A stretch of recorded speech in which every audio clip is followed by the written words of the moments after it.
if you don't mind, let me talk about something real quick. Let me talk about basketball. Let me talk about the 76ers versus the Celtics yesterday. As we all know, Joel Embiid's back. Was that for the best? Or were the Sixers better off when Joel Embiid had an appendix? From what it seemed yesterday when I watched that game, that yes, the Sixers were better off without Joel Embiid. And that sounds crazy. I know. He's one of the best players in the league. I know he's been injured and he hasn't been in very many conversations these past couple years, but he's still really, really good. His ability to draw them fouls, his 3 point ability is still fucking amazing.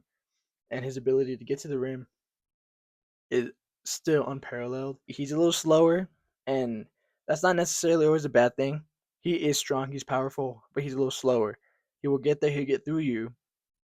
But when you have your other two best players on the team, VJ and Maxi, who are these really quick, young, spunky guards who need to have this fast paced offense to function, especially Maxi. Well, both, honestly, especially both. But what I saw from Tyrese Maxey yesterday was take the ball up the court, screen, give to Joel Embiid, stand on the wing, and watch him work.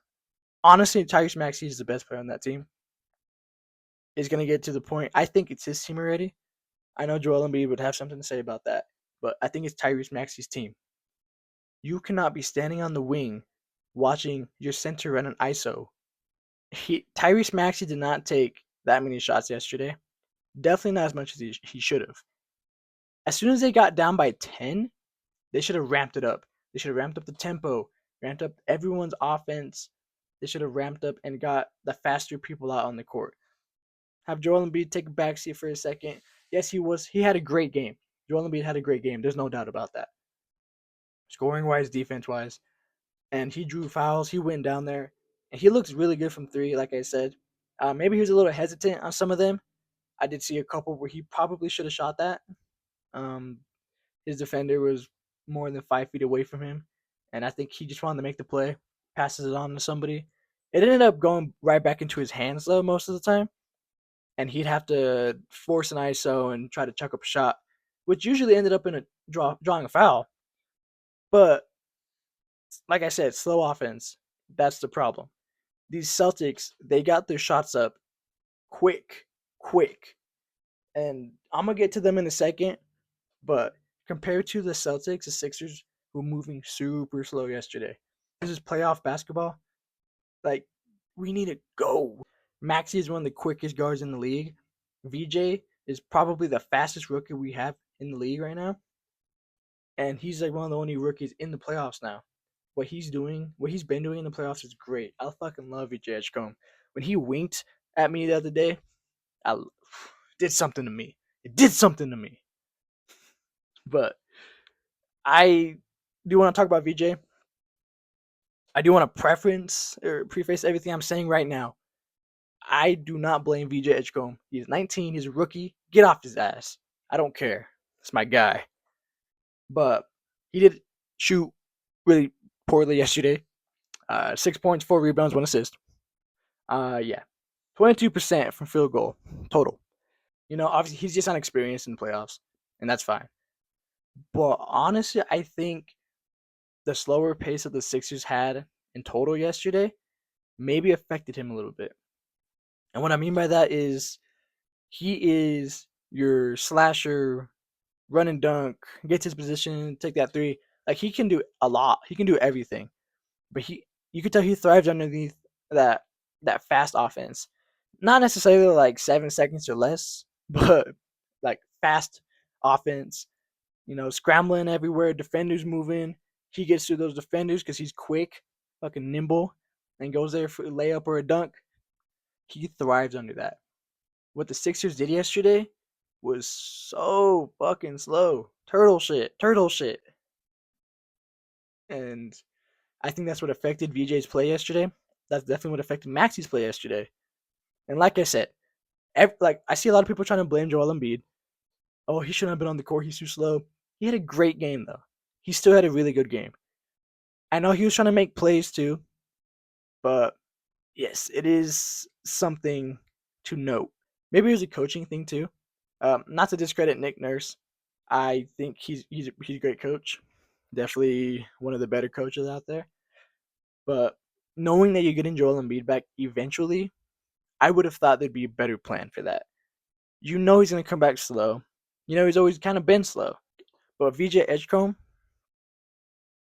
I don't think he'll have a playoff stinker like that again.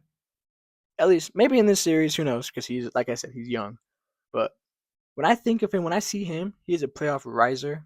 He's the opposite of James Harden. He has that dog in him.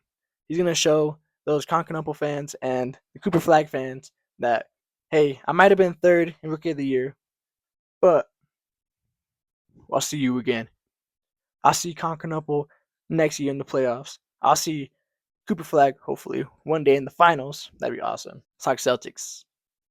I got more to say about the teams that lost and the teams that won. Everything that the Celtics did tonight just worked. Everything. You got Payton Pritchard out there, as I'd say as a player of the game. Off the bench, scored like 30. Hella threes. I saw him just go up there with the confidence of Steph Curry taking those threes.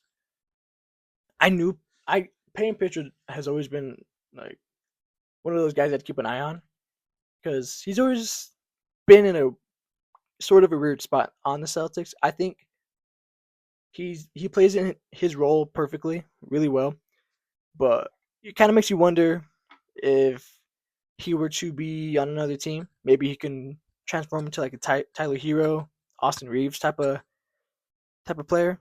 Someone you think could they be my franchise player? Could they be up there?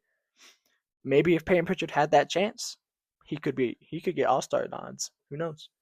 But when I watched it, Tatum had a pretty slow first half. Then he ramped it up. Must have took a bump of coke halftime. Came back. He's got like 50% field goal. I don't have the stats. 50% field goal percentage. 50% on threes. 30. I think 20 something or 30 points. Jaylen Brown. He might not have had as flashy of a game as Pritchard Tatum, but he played great too. 20 points. I think 5 rebounds. Good efficiency. He didn't have a bad game. He didn't need to have a crazy game when Payton Pritchard's over here chucking up threes from half court and splashing them and making buzzer beater threes at the second quarter. He doesn't need to have a crazy game like that. I think Brown is still the best player on the team, of course. But when your bench unit is fucking on fire like that, you can take a break. And I like that for the Celtics, that they don't need to rely solely on the stars, such as if the Bucks win the playoffs, it'd be straight Giannis. Really good for the Celtics. Um, I knew they were really good, and kind of makes you understand this is why people had the Celtics coming out of the East, and it honestly hasn't been close. I've seen New York getting nods, but if they can't make it past CJ McCollum, that's different. Celtics are really good, scary looking, honestly. I think I have the Thunder Celtics in the finals. I think I have the Thunder in 7. But if the Celtics were to win that, I wouldn't be surprised either. Their defense is amazing. Whenever they're hot, they're fucking hot. Pause. They're hot though. I can't complain. I can't even hate them. You can't really even hate the Celtics besides their fan base. All right, that's it. Thank you. I love you, VGH.